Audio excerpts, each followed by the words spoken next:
Hey guys, and welcome to another video. In this video I'll be covering Pixys OS version 4.0, the first Android 11 build from the Pixys OS team. And do know this is a beta 2 build for the Zenfone Max Pro M1.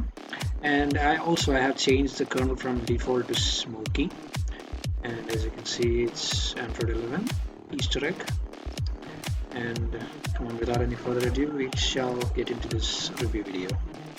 I have flashed flame gaps instead of the original gaps that came with the ROM description, and also I flashed the Pixel Launcher add-on before using this ROM. We'll start with the bugs. As you can see, I have not installed Google Chrome on my device. I have been using light browsers such as Via, because heavy browsers such as Google Chrome and Firefox tend to crash very often in this ROM, and that's a major bug. Next, we have issues with the navigation gestures at times. At times this gesture seems to just freeze and you won't be able to move from the app which you are currently in.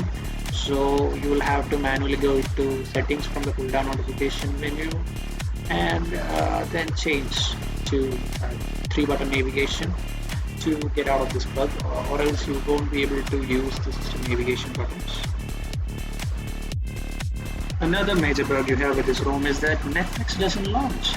Even though you have Wideband L1 certification with this ROM and Prime Video, Hotstar, every other apps launch and we can see HD videos, Netflix simply doesn't launch. So if you're a Netflix user, just forget about this ROM. Coming next on our list is Google Pay. It simply doesn't work. It won't go past this checking OTP screen, and it will, even though you can use PhonePe and basically every other UPI apps, Google Pay simply doesn't work. Next, we have ambient display notification wake up bug. Your screen doesn't wake up on its own on receiving your notification. The only thing that does work is the full-time ambient display option, and I don't think that's a good option for a LCD display. And for the last bug, we have Android Auto. Android Auto won't launch with this ROM. So if you're a user who uses Android Auto daily, then don't use this ROM. But the battery backup is actually good if you use it continuously. I mean, it will give you a screen on time about 8 to 9 hours, but the idle drain is a bit too much.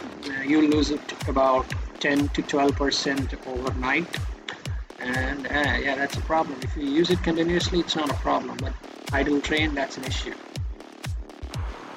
The speaker quality is actually amazing in this ROM. Just listen to this.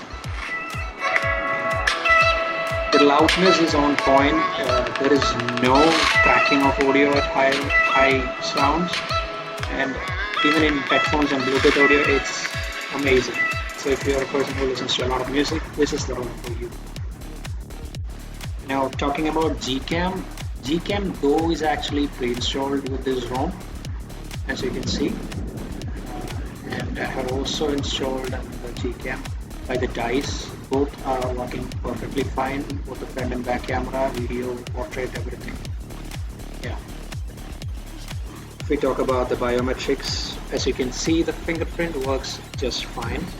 There is no speed change, it's same as stock, but sadly there is no face unlock. As you can see, the fingerprint is the only way to unlock your phone. Thank you for watching this video. That was my review of the Pixys OS version 4.0. And don't forget to like, share and subscribe. Also click the bell icon for any future updates. Thank you.